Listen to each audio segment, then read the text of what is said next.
시베리아의 칼바람이 허름한 고려인 정착촌의 토담집 사이를 휘젓고 다니던 1937년 겨울이었다.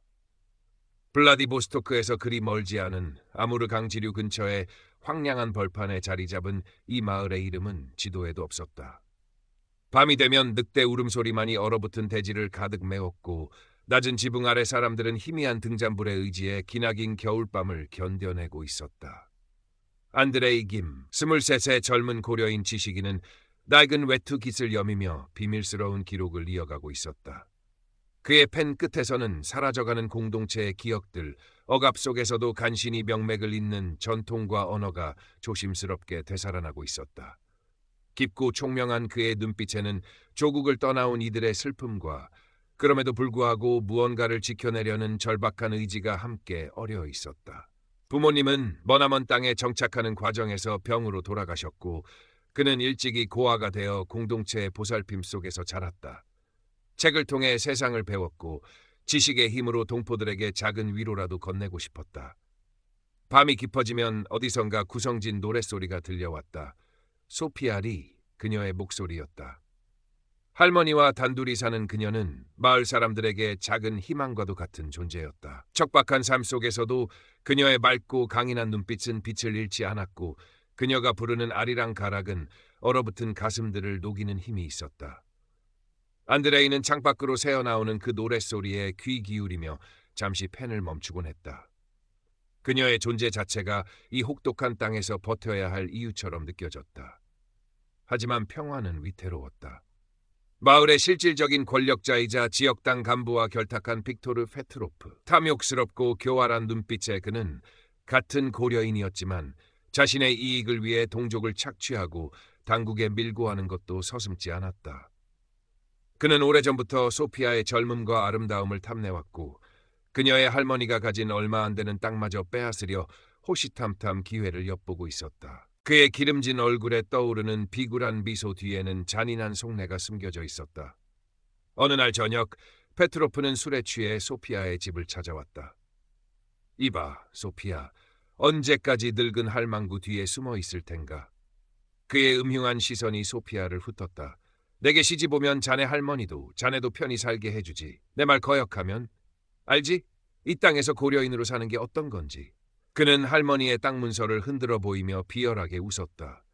소피아는 두려움에 떨었지만 눈빛만은 꺾이지 않았다. 돌아가세요. 당신 같은 사람에게는 할 말 없습니다. 그녀의 목소리는 작았지만 단호했다. 페트로프는 분노에 찬 얼굴로 돌아섰지만 그의 눈빛은 두고 보자는 아기로 번뜩였다. 그날 밤 소피아의 노랫소리는 들리지 않았다. 정착촌의 겨울밤은 더욱 깊고 어둡게 내려앉았다. 안드레이는 불안감에 쉽사리 잠들지 못했다. 다가올 폭풍의 예감 때문이었다. 페트로프의 협박은 노골적으로 변해갔다. 그는 소피아 할머니의 작은 텃밭에 트집을 잡아 세금을 과도하게 물리려 했고 땔감이 부족한 겨울에 숲에서의 채취를 금지시키는 등 비열한 방법으로 그들을 압박했다. 소피아는 묵묵히 견뎌냈지만 할머니의 건강은 날로 악화되었다. 안드레이는 더 이상 지켜보고만 있을 수 없었다. 그는 페트로프를 찾아가 따졌다. 같은 동포끼리 이럴 수는 없지 않소. 소피아 할머니께 너무하십니다. 페트로프는 코웃음을 쳤다. 동포? 여기선 살아남는 놈이 장땡이야. 안드레이 선생, 당신이나 잘하시오. 요즘 당신이 밤마다 뭘 끄적이는지 모를 줄 알고? 그의 눈빛이 안드레이의 비밀 기록을 알고 있다는 듯 번뜩였다. 안드레이는 등골이 서늘해지는 것을 느꼈다. 자신의 기록이 발각되면 단순한 개인의 문제가 아니었다. 공동체 전체가 위험에 빠질 수도 있었다. 그는 잠시 말을 잃었지만 이내 용기를 내어 말했다. 부당한 요구는 멈추시오. 그렇지 않으면 나도 가만히 있지 않겠소. 페트로프는 어깨를 으쓱하며 비웃었다. 어디 해볼 테면 해봐. 내 놈이 뭘 할 수 있는데? 안드레이는 무력감을 느꼈다. 하지만 포기할 수는 없었다. 그는 마을에 존경받는 어른이자 정신적 지주인 이반 영감을 찾아갔다. 과거 독립운동에 몸담았던 경험이 있다는 소문이 도는 노인이었다. 이반 영감은 안드레이의 이야기를 묵묵히 듣고는 깊은 한숨을 내쉬었다. 페트로프는 독사 같은 놈이야. 힘으로 맞서려 해서는 안 되네. 지혜롭게 대처해야지. 그는 안드레이에게 페트로프의 비리를 뒷받침할 만한 증거를 찾아보라고 조언했다. 페트로프가 지역당 간부와 결탁하여 공동체에 배분된 구호 물품을 빼돌린다는 소문이 파다했다. 안드레이는 위험한 일에 발을 들여놓게 되었다. 그는 밤마다 몰래 페트로프의 집 주변을 살피고 그와 접촉하는 사람들을 기록하기 시작했다. 페트로프가 관리하는 창고 근처를 탐색하기도 했다. 소피아는 안드레이의 이런 행동을 눈치채고 불안해했다. 안드레이 씨, 너무 위험해요. 제 일 때문에 당신까지. 안드레이는 소피아의 떨리는 손을 잡았다. 괜찮아요, 소피아.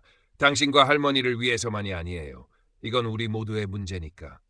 얼어붙은 강가에서 몰래 만난 두 사람의 눈빛에는 서로를 향한 깊은 신뢰와 애정이 담겨 있었다. 차가운 바람 속에서도 그들의 마음은 뜨겁게 타올랐다. 하지만 그림자는 점점 더 짙어지고 있었다. 페트로프는 안드레이의 움직임을 의심하기 시작했고 그의 눈빛은 더욱 살벌해졌다. 어느 날 밤 안드레이가 페트로프의 창고 근처에서 증거를 찾던 중 순찰을 돌던 민병대에게 발각될 뻔했다. 가까스로 몸을 숨겼지만 그의 모자가 현장에 떨어졌다. 다음 날 페트로프는 그 모자를 들고 안드레이를 찾아왔다. 이게 왜 내 창고 근처에 있었을까, 안드레이 선생? 그의 목소리는 차갑게 얼어붙어 있었다. 안드레이는 심장이 멎는 것 같았지만 애써 태연한 척했다. 바람에 날아간 모양이군요. 페트로프는 의심의 눈초리를 거두지 않았다. 위기가 코앞까지 다가왔음을 직감했다. 그는 소피아에게 당분간 만나지 말자고 몸조심하라고 신신당부했다. 두 사람의 사랑은 깊어졌지만 함께할 수 있는 시간은 점점 줄어들고 있었다. 시베리아의 겨울처럼 그들의 앞날은 한치 앞을 내다볼 수 없을 만큼 어둡고 불안했다. 페트로프의 복수는 집요하고 잔인했다. 그는 안드레이가 밤마다 무언가를 기록한다는 사실을 빌미삼아 그를 반소비에트 사상을 퍼뜨리는 불순분자로 몰아가기 시작했다.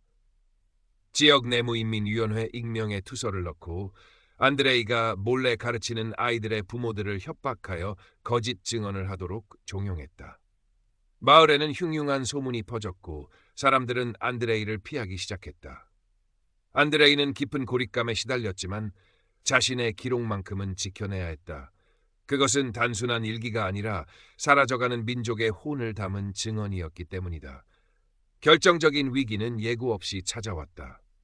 페트로프는 안드레이가 항일운동단체와 비밀리에 연락을 주고받다는 거짓 증거를 조작하여 NKVD에 넘겼다. 어느 새벽 잠에서 채 깨어나기도 전에 무장한 군인들이 안드레이의 집을 덮쳤다. 그들은 집안을 샅샅이 뒤져 안드레이의 기록들을 찾아내 불태웠고 그를 무자비하게 끌고 갔다. 아니요, 안드레이 씨는 죄가 없소. 소피아가 뛰쳐나와 울부짖었지만 군인들은 그녀를 거칠게 밀쳐냈다. 안드레이는 끌려가면서도 소피아를 향해 외쳤다. 소피아, 꼭 살아남아야 하오. 그의 목소리는 절박했다. 안드레이가 끌려간 후 페트로프는 소피아에게 더욱 악랄하게 굴었다. 그는 이제 거리낄 것이 없다는 듯 할머니를 요양원으로 보내버리겠다고 협박하며 소피아에게 자신에게 복종할 것을 강요했다. 내 놈 때문에 안드레이가 잡혀갔어. 이제 네가 내 말을 듣지 않으면 내 할미는 길바닥에 나앉게 될 거다. 소피아는 절망의 늪에 빠졌다. 사랑하는 사람은 끌려가 생사조차 알 수 없고 유일한 혈육인 할머니마저 위태로운 상황이었다. 며칠 후 마을 광장에서 공개적인 인민 재판이 열렸다.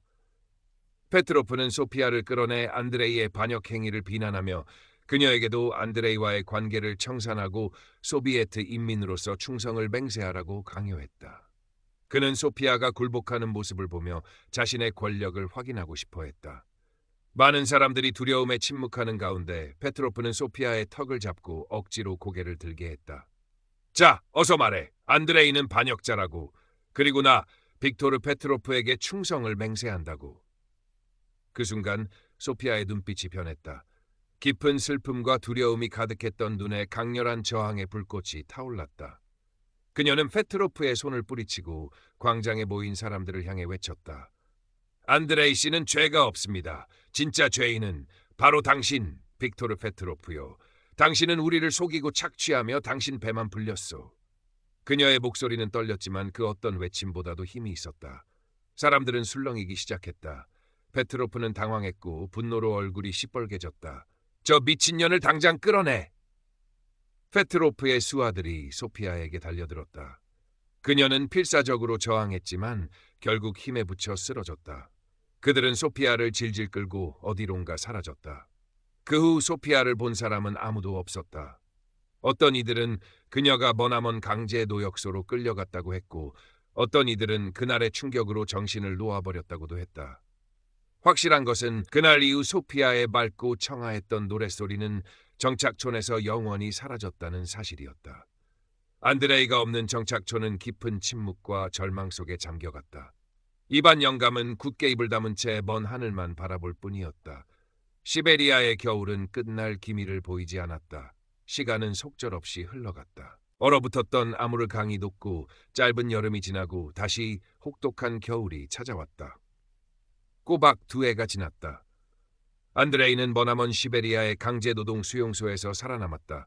굶주림과 혹한, 강제노동 속에서 그는 육체적으로는 쇠약해졌지만 정신적으로는 더욱 강인해졌다.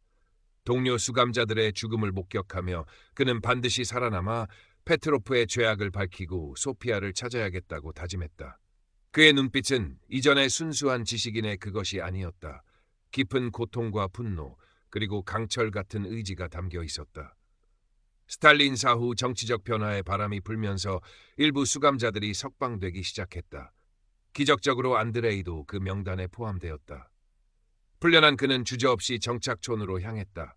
며칠 밤낮을 걷고 화물열차에 몰래 숨어 타며 마침내 그리웠던 마을 어귀에 도착했을 때 그의 눈앞에 펼쳐진 풍경은 폐허와 다름없었다. 페트로프의 착취는 더욱 심해졌고 많은 사람들이 굶주림과 병으로 죽거나 마을을 떠났다. 남아있는 사람들의 얼굴에는 깊은 절망과 체념만이 어려 있었다. 안드레이는 이반 영감을 찾아갔다. 노인은 안드레이를 보고 놀라움을 금치 못했지만 이내 눈물을 글썽이며 그의 손을 잡았다.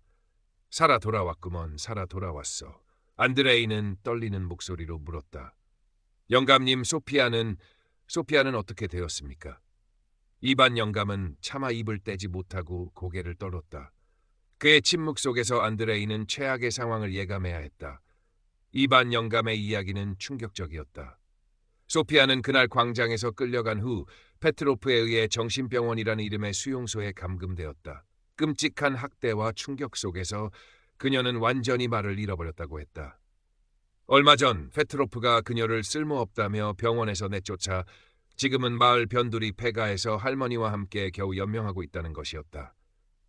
안드레이는 심장이 갈기갈기 찢어지는 듯한 고통을 느꼈다. 그의 눈에서 뜨거운 눈물이 흘러내렸다. 자신이 지켜주지 못했다는 죄책감과 페트로프에 대한 살해에 가까운 분노가 온몸을 휘감았다. 안드레이는 당장 소피아에게 달려가고 싶었지만 이반 영감은 그를 말렸다. 지금 자네가 나서는 것은 위험하네. 페트로프는 여전히 건재하고 자네는 이제 막 풀려난 몸이야. 복수는 차갑게 해야 하는 법일세. 이반 영감의 눈빛은 냉철했다. 그는 안드레이가 없는 동안 페트로프의 비리를 증명할 자료들을 은밀히 모아두고 있었다. 페트로프가 구호 물품을 빼돌려 암시장에 팔아넘긴 장부사본, 그의 밀고로 억울하게 끌려간 사람들의 명단, 심지어 지역당 간부에게 뇌물을 상납한 기록까지. 이제 때가 되었네. 이반 영감은 안드레이에게 자료들을 내밀었다. 자네 혼자서는 힘들 걸세. 뜻을 같이 할 사람들을 모아야 하네. 안드레이는 자료들을 움켜쥐었다. 그의 눈빛은 복수의 불길로 타올랐다. 그는 더 이상 혼자가 아니었다. 억압받고 고통받아온 마을 사람들과 함께 그는 페트로프에게 정의의 심판을 내릴 준비를 시작했다. 하지만 그의 마음 한구석에는 폐가에 있을 소피아의 모습이 떠나지 않았다. 그녀를 다시 만나는 것이 두려웠다. 예전에 맑고 강인했던 소피아가 아닌 깊은 상처를 안고 침묵 속에 갇혀버린 그녀를 마주할 자신이 없었다.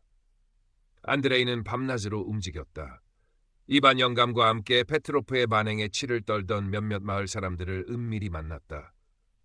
처음에는 두려움에 망설이던 사람들도 안드레이의 진심과 이반 영감이 내민 증거 앞에서 용기를 내기 시작했다. 페트로프에게 아들을 잃은 아버지, 땅을 빼앗긴 과부, 억울하게 누명을 쓴 청년. 그들은 각자의 고통을 안고 있었지만 페트로프를 몰아내야 한다는 공동의 목표 아래 하나로 뭉쳤다. 그들은 치밀하게 계획을 세웠다. 페트로프가 지역당 간부에게 정기적으로 뇌물을 상납하는 날짜와 장소를 알아냈다. 그 현장을 덮쳐 증거를 확보하고 동시에 그의 비리 장부를 공개하여 마을 사람들의 분노를 폭발시키기로 했다. 위험한 계획이었지만 더 이상 잃을 것이 없다는 절박함이 그들을 움직였다. 계획 실행 전날 밤 안드레이는 소피아가 있다는 폐가를 찾아갔다. 차마 안으로 들어갈 용기가 나지 않아 그는 창밖에서 몰래 안을 들여다보았다. 희미한 등잔불 아래 늙고 병든 할머니 옆에 웅크리고 앉아있는 소피아의 모습이 보였다. 그녀는 멍하니 벽만 바라보고 있었다. 예전에 생기 넘치던 모습은 온데간데 없고 깊은 슬픔과 공허함만이 그녀를 감싸고 있었다. 안드레이는 가슴이 미어지는 것을 느끼며 조용히 돌아섰다. 지금은 그녀를 마주할 때가 아니었다. 먼저 이 지옥 같은 현실을 끝내야 했다. 드디어 약속된 날이 밝았다. 페트로프는 의기양양하게 당 간부를 만나러 마을 외곽의 밀회 장소로 향했다. 안드레이와 마을 사람들은 미리 잠복해 있다가 그 현장을 덮쳤다. 페트로프와 당 간부는 뇌물을 주고받던 중 발각되자 당황하여 도망치려 했지만 분노한 마을 사람들에게 붙잡혔다. 동시에 이반 영감은 마을 광장에 페트로프의 비리가 적힌 장부를 공개했다. 이것이 빅토르 페트로프의 진짜 모습입니다. 그는 우리의 피와 땀을 빨아먹고 자신의 배를 채웠습니다. 우리의 아들, 딸을 죽음으로 내몰았습니다. 광장에 모인 사람들은 장부의 내용을 보고 경악과 분노를 금치 못했다. 그동안 페트로프의 권력에 눌려 숨죽여왔던 불만과 원망이 한꺼번에 터져나왔다. 페트로프를 처단하라. 우리 것을 돌려내라.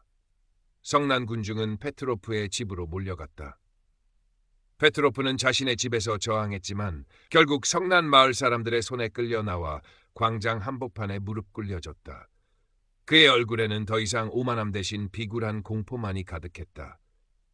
지역당 간부 역시 뇌물수수 현장에서 체포되어 상부로 압송되었다. 페트로프는 모든 재산을 몰수당하고 그동안 저질러온 수많은 악행에 대한 대가를 치르게 되었다. 그의 몰락은 허무하고 비참했다. 권력에 기생하여 동족을 억압하던 자의 당연한 말로였다. 소란이 가라앉은 후 안드레이는 다시 소피아가 있는 폐가로 향했다. 이번에는 망설이지 않았다. 그는 굳게 닫힌 문을 열고 안으로 들어섰다. 소피아는 여전히 그 자리에 웅크리고 앉아 있었다. 그녀는 문이 열리는 소리에도 아무런 반응을 보이지 않았다. 안드레이는 천천히 그녀에게 다가가 조심스럽게 이름을 불렀다. 소피아. 소피아는 천천히 고개를 들었다. 그녀의 눈은 초점 없이 허공을 헤매고 있었다. 안드레이는 그녀의 마르고 생기 잃은 얼굴을 보며 가슴이 저며왔다. 그는 소피아 앞에 무릎을 꿇고 그녀의 차가운 손을 잡았다. 소피아, 나요. 안드레이, 돌아왔소. 소피아의 텅 빈 눈동자가 아주 잠시 안드레이의 얼굴에 머무는 듯했다. 그러나 그녀는 아무런 말도 하지 않았다. 아니, 말을 할 수 없었다. 끔찍한 경험은 그녀에게서 목소리를 빼앗아갔던 것이다. 그녀의 입술은 굳게 닫혀 있었고 그 어떤 감정도 표정에서 읽을 수 없었다. 안드레이는 말을 잃은 그녀의 모습에 다시 한번 절망했다. 그가 알던 맑은 목소리로 아리랑을 부르던 소피아는 이제 없었다. 미안하오. 내가 너무 늦었소. 당신을 지켜주지 못했소. 안드레이의 목소리는 죄책감으로 떨렸다. 그의 눈에서 눈물이 흘러내려 소피아의 손등 위로 떨어졌다. 그 뜨거운 눈물에 소피아의 손가락이 미세하게 움직이는 것 같았다. 그녀의 눈동자에도 아주 희미하게 물기가 어리는 듯했다. 그녀 역시 안드레이를 기다렸을 것이다. 이 지옥 같은 현실 속에서 유일한 희망이었을 그의 이름을 속으로 수없이 되뇌었을 것이다. 그러나 이제 와서 무엇을 말할 수 있을까? 그녀는 이미 너무 많은 것을 잃어버렸다. 한참 동안 침묵이 흘렀다. 밖에서는 페트로프의 몰락을 기뻐하는 사람들의 희미한 소리가 들려왔지만 폐가 안의 공기는 무겁게 가라앉아 있었다. 안드레이는 소피아의 손을 놓지 않았다. 그는 자신이 할 수 있는 유일한 일, 그녀 곁을 지키는 것뿐이라고 생각했다. 옆에 누워있던 할머니가 힘겹게 몸을 일으켰다. 그녀는 안드레이를 알아보고 희미하게 미소를 지었다. 왔구나. 할머니는 안드레이의 손을 잡고 소피아의 손 위에 포개 놓았다. 우리 소피아, 불쌍한 내 새끼. 할머니의 눈에서도 눈물이 흘렀다. 안드레이는 결심했다. 그는 소피아를 이 폐가에 더 이상 혼자 둘 수 없었다. 그는 소피아를 부축하여 일으켰다. 소피아는 힘없이 안드레이에게 몸을 기댔다. 그는 할머니에게 말했다. 영감님 댁으로 가시지요. 제가 모시겠습니다. 안드레이는 소피아를 거의 안다시피 하여 폐가를 나섰다. 소피아는 아무런 저항 없이 안드레이에게 몸을 맡겼다. 마을 사람들은 안드레이와 그에게 기대 걷는 소피아의 모습을 보고 수군거렸지만 누구도 감히 말을 걸지는 못했다. 그들의 모습은 마치 기나긴 시베리아의 겨울을 온몸으로 견뎌낸 상처 입은 두 영혼 같았다. 이반 영감은 안드레이와 소피아 그리고 할머니를 따뜻하게 맞아주었다. 그는 자신의 작은 집 한 칸을 그들에게 내주었다. 그날 밤 안드레이는 잠든 소피아의 곁을 지키며 밤을 새웠다. 그녀의 얼굴에는 여전히 깊은 고통의 흔적이 남아있었지만 아주 조금은 편안해 보이는 것 같기도 했다.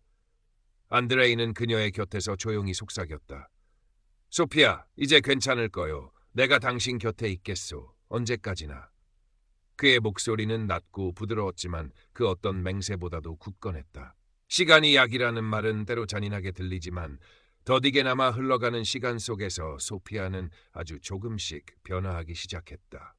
안드레이의 변함없는 보살핌과 할머니 그리고 이반 영감의 따뜻한 관심 속에서 그녀의 텅 빈 눈동자에 서서히 빛이 돌아오기 시작했다. 여전히 말을 하지는 못했지만 그녀는 안드레이가 옆에 있을 때면 희미하게나마 미소를 짓기도 했고 그가 건네는 음식을 받아먹기도 했다. 안드레이는 매일 소피아의 손을 잡고 마을 주변을 산책했다. 그는 소피아에게 끊임없이 말을 걸었다. 수용소에서의 이야기, 돌아오는 길에 보았던 풍경들, 그리고 앞으로 함께 살아갈 날들에 대한 희망을 이야기했다. 소피아는 그저 묵묵히 듣고만 있었지만 안드레이는 그녀가 자신의 이야기를 듣고 있다는 것을 느낄 수 있었다. 때로는 그녀의 눈빛이 슬픔으로 젖어들기도 했고 때로는 먼 곳을 바라보며 깊은 생각에 잠기기도 했다. 마을 사람들도 더 이상 그들을 이상하게 보거나 수군거리지 않았다. 페트로프의 압제에서 벗어난 정착촌은 조금씩 활기를 되찾아가고 있었고 사람들은 안드레이와 소피아가 겪은 고통을 이해하고 연민했다. 그들은 묵묵히 두 사람을 응원하고 지지했다. 그러던 어느 날 안드레이가 소피아에게 자신이 몰래 간직해온 작은 나무 피리를 불어주었을 때였다. 서툴지만 구슬픈 피리 소리가 방 안에 울려 퍼졌다. 그 순간 소피아의 눈에서 굵은 눈물 방울이 흘러내렸다. 그녀는 흐느끼기 시작했다. 억눌려왔던 슬픔과 고통이 터져 나온 것이다. 안드레이는 피리를 놓고 소피아를 가만히 안아주었다. 그녀의 작은 어깨가 가늘게 떨리고 있었다. 한참을 울던 소피아는 흐느낌을 멈추고 안드레이의 품에 얼굴을 묻었다. 그리고 아주 작게, 거의 들리지 않을 정도로 속삭였다. 고마워요. 비록 한마디였지만 그것은 기적과도 같은 순간이었다. 안드레이는 벅차오르는 감정을 누르며 소피아를 더욱 꼭 안았다. 그녀의 목소리는 돌아오지 않았지만 그녀의 마음의 문이 조금씩 열리고 있다는 증거였다. 그날 이후 소피아는 글을 배우기 시작했다. 안드레이는 그녀에게 연필 쥐는 법부터 가르쳤고 그녀는 서툰 글씨로 자신의 생각과 감정을 표현하기 시작했다. 춥다, 배고프다, 할머니 보고 싶다, 그리고 안드레이. 그녀가 쓴 단어들은 그녀가 잃어버린 세상을 다시 찾아가는 발걸음이었다. 봄이 오고 얼었던 땅이 녹자 안드레이는 작은 밭을 일구기 시작했다. 소피아도 그를 도와 밭에 씨앗을 뿌렸다. 말을 하지 못하는 대신 그녀는 안드레이의 눈을 보며 미소 지었고 때로는 그의 손등에 자신의 손을 가만히 포개기도 했다. 그들의 사랑은 예전처럼 뜨겁고 열정적이지는 않았지만 깊은 상처를 보듬고 서로에게 의지하며 조용히 피어나는 들꽃처럼 잔잔하고 강인했다. 그들의 관계는 단순한 연인을 넘어 혹독한 시대를 함께 헤쳐나가는 동지애로 승화되고 있었다. 안드레이는 더 이상 과거의 기록에 얽매이지 않았다. 그는 소피아와 함께 현재를 살아가고 미래를 만들어 나가는 것에 집중했다. 페트로프는 사라졌지만 시대의 아픔은 여전히 그들의 삶을 짓누르고 있었다. 언제 또다시 억압의 칼날이 날아들지 모르는 불안한 현실 속에서 그들은 서로의 손을 잡고 하루하루를 소중히 살아갔다. 세월은 다시 흘러 정착촌에도 변화의 바람이 불었다. 중앙정부의 정책 변화로 고려인들에 대한 감시와 통제가 다소 완화되었고 외부와의 교류도 조금씩 가능해졌다. 안드레이는 이 기회를 놓치지 않았다. 그는 이반 영감과 함께 흩어졌던 마을 사람들을 다시 모으고 공동체 재건에 힘썼다. 그의 지혜와 리더십은 사람들에게 새로운 희망을 주었다. 소피아는 여전히 말을 되찾지 못했지만 더 이상 어둠 속에 갇혀 있지 않았다. 그녀는 글쓰기를 통해 세상과 소통했고 때로는 그림을 그려 자신의 마음을 표현하기도 했다. 그녀의 그림에는 시베리아의 황량한 풍경 속에서도 꿋꿋하게 피어나는 작은 꽃들, 서로에게 기대어 추위를 견디는 자작나무들, 그리고 따뜻한 미소를 띤 할머니와 안드레이의 모습이 담겨 있었다. 그녀의 그림은 잔잔한 감동을 주며 마을 사람들에게 위안을 선사했다. 안드레이와 소피아는 정식으로 부부가 되기로 했다. 화려한 결혼식은 아니었지만 이반 영감과 할머니 그리고 마을 사람들이 모여 진심으로 그들의 앞날을 축복해 주었다. 소피아는 하얀 블라우스를 곱게 차려입고 안드레이의 곁에 섰다. 그녀는 말을 하는 대신 안드레이의 손을 꼭 잡고 환하게 미소 지었다. 그 미소 속에는 지난날의 아픔을 딛고 일어선 강인함과 미래에 대한 조용한 기대가 담겨 있었다. 안드레이는 그런 소피아를 바라보며 이 여인과 함께라면 어떤 시련도 이겨낼 수 있으리라 확신했다. 결혼 후 두 사람은 작은 토담집에서 소박하지만 행복한 가정을 꾸려나갔다. 안드레이는 낮에는 밭을 일구고 공동체 일을 도왔으며 밤에는 글을 썼다. 이제 그의 글은 단순한 기록을 넘어 억압 속에서도 희망을 잃지 않고 살아가는 사람들의 이야기를 담은 문학으로 승화되고 있었다. 소피아는 집안을 돌보고 할머니를 보살폈으며 틈틈이 그림을 그렸다. 그녀의 그림은 점차 외부에도 알려지기 시작했고 멀리서 그녀의 작품을 보기 위해 찾아오는 사람들도 생겨났다. 몇 년 후 두 사람 사이에는 예쁜 딸이 태어났다. 아이의 이름은 나제지다, 희망이라는 뜻이었다. 나제지다는 엄마를 닮아 맑은 눈을 가졌고 아빠를 닮아 총명했다. 아이의 웃음소리는 정착촌 전체에 생기를 불어넣었다. 소피아는 딸에게 말을 가르칠 수는 없었지만 사랑이 가득 담긴 눈빛과 따뜻한 포옹으로 세상의 모든 언어보다 더 깊은 교감을 나누었다. 안드레이는 딸에게 옛 이야기를 들려주고 그를 가르치며 그들이 지켜온 소중한 문화와 역사를 다음 세대에 전해주려 노력했다. 물론 그들의 삶이 완전히 평탄해진 것은 아니었다. 여전히 고려인이라는 꼬리표는 보이지 않는 차별과 제약으로 작용했고 시베리아의 혹독한 자연은 끊임없이 그들의 생존을 위협했다. 하지만 그들은 더 이상 절망하지 않았다. 서로에게 기댄 채 꿋꿋하게 현실을 헤쳐나갔다. 그들의 사랑은 역경 속에서 더욱 단단해졌고 그들의 삶 자체가 불의한 시대에 대한 조용한 저항이자 희망의 증거가 되었다. 해질 요트, 안드레이와 소피아는 딸의 손을 잡고 아무르 강 지류의 둑길을 걸었다. 노을이 붉게 물든 광활한 시베리아 벌판을 바라보며 그들은 말없이 서로의 손을 잡았다. 그들의 거칠어진 손에는 함께 견뎌온 세월의 무게와 앞으로 함께 만들어갈 미래에 대한 약속이 담겨 있었다. 비록 시대의 아픔은 계속될지라도 그들의 사랑과 의지는 이 혹독한 땅 위에 뿌리내린 작은 풀씨처럼 끈질기게 생명을 이어가며 또 다른 희망을 틔워낼 것이었다. 그들의 이야기는 아직 끝나지 않았다.